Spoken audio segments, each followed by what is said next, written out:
soul plans. So we've talked about what continues in terms of within us individually. We've talked about that up to this point in today's session. What about what continues with us with other people, in other relationships? Yes. Do soul plans exist? Yes.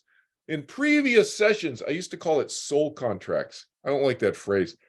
It's a phrase that people use. I get it. I understand. But if you have a legal background, you understand that contracts can be changed. Most people don't understand that. So I want to use layperson language, not legal language here. And soul plans is a better phrase for most people, because most people who are not lawyers don't understand that contracts are not written in stone. Okay, they can be changed. And so think of it more as a plan. Soul plan on the other side, you change it. Yeah, you can change it and other people can change it. There are no guarantees. You can plan ahead from the other side, sure. Right? But other minds' free will affect your change, your choices, won't they? Think about it. Just those three pictures on the bottom. Does anybody recognize what those three pictures are? Can you see it? Are they big enough for you on your screen? So on the left, I think you probably can figure out that's Jesus, and that's Andrew in the darker tunic talking to Jesus, and that's Andrew, his brother Andrew, in the background, okay? Which is typically how we were. But that doesn't mean Andrew didn't have his shit together. And, I just swore, sorry. Doesn't have his act together. Doesn't have his act together and wasn't a incredibly forward-thinking, bright individual. In fact, he thought way ahead of all of us on a lot of things.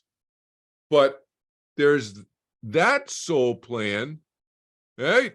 The Jesus soul plan. What about the middle one? Does everybody see what that is? Know what that is? I'll tell you.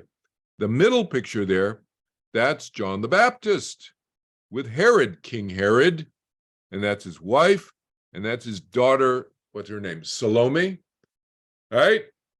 So that's Herod, Herod's wife, whose name I can't remember, and the daughter, Salome. And that's John the Baptist on the far left with his hand raised pointing at King Herod, okay? Probably ticking him off, which is what John the Baptist had a little bit of a fiery personality, okay? A lot of people don't know that about Maharishi, but he could be tough sometimes, right? On the right, what do you have? That's Pontius Pilate. That's a painting, a rendition of the scene of Jesus in front of Pontius Pilate with a whole bunch of those Sanhedrin priests, right? Gathered around, okay? So it's these other people's free will choices that affected this soul plan of the John the Baptist Jesus project. That's my point of this slide, okay? It was not the plan to get Jesus to be killed, all right? What's this picture? Well, doesn't that look like a rowdy crowd? Well, it is a picture of a rowdy crowd. That's a painting, a rendition, somebody's interpretation of Pilate, Pontius Pilate in the white robe there standing next to Jesus. Pontius Pilate saying to this rowdy crowd, what do you guys want me to do with him? I don't want to kill him.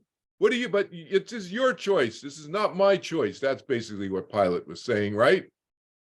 It was the free will of the thousands of people. They wanted him to be king.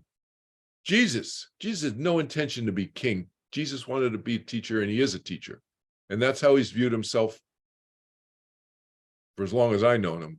You know, I met him 6,000 years ago. Okay, you'll read about that in my book. Right? What's the lesson? Other people's choices affect our lives and our life choices.